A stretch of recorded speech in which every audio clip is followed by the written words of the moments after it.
balabala esika nyonso mwasi ya Dinafé Kazali azobanda na balabala azokota mapangu aussi obandaki mosala. OK, merci maman Josette. Na saluer peuple congolais nyonso esika zwami na ba baza pe libanda mboka pour coronavirus eza affaire mondiale eza universelle.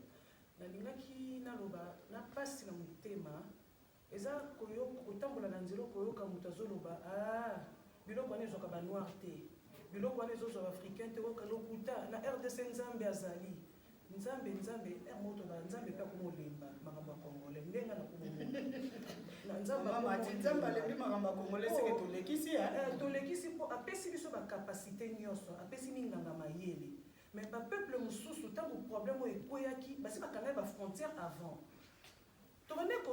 Mais qu'est-ce qui ne va pas avec la République démocratique du Congo? Tous ces temps, ceux qui t'ont qui d'ailleurs gardent tant de monnaie, baninga bakoy na likambu, ndeto koti na ngote.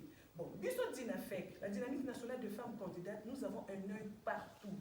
C'est dans tous les domaines que nous intervenons. To comme il y a domaine de santé, biso wana to telemi.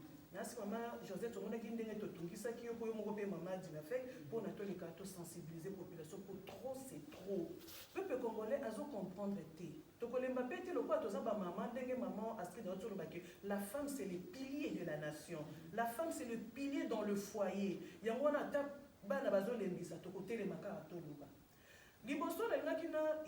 peuple.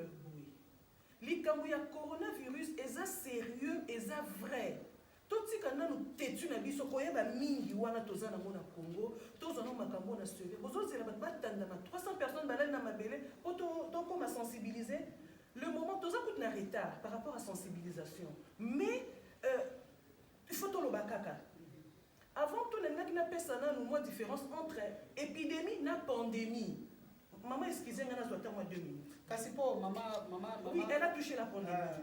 Il faut savoir que quand on parle de l'épidémie, il s'agit d'une maladie où il y a dans la région après Eleki. Après tant de zongi, ça après un moment, là on parle de l'épidémie. Cependant, la pandémie, c'est une maladie où il y a ce qui est ravagé, on va faire la région commune et ravagé ce qui est que ça, il a que ça un mois, mais est ravagé en masse. Il faut avoir peur, c'est sérieux. Alors, Balobi na biso que ba mesure préventive au ba pesibiso to tia na misala. La première de choses c'est quoi?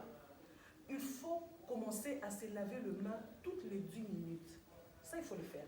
Donc maboko 10 minutes après. Oui, 10 minutes après pour épidémie oyo est vraiment à haut risque. Ozomona.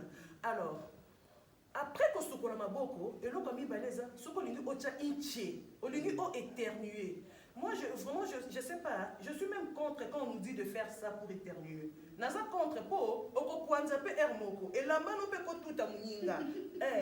Musu sa pas possible wate akangi yo. Moi je préfère que to ke natala ba papier mouchoir. Si bien que 500 frères en bon rebelle ko so li pami balé na ndambu.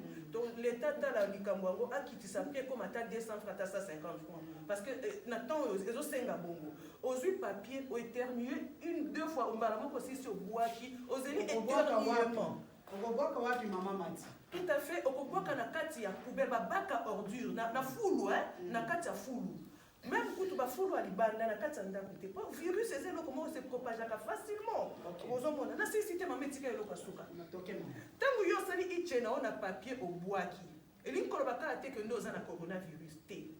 Coronavirus, après incubation, les symptômes peuvent se manifester 14 jours après. Ouais. Ça dépend, il y a anticorps, il y a nous sommes à l'avant, mais dans le qui après 14 jours. Donc, date limite, c'est 14 jours. Symptômes à l'iboso, le mal de gorge. Au cas où vous savez quoi, vous savez quand on va conseiller.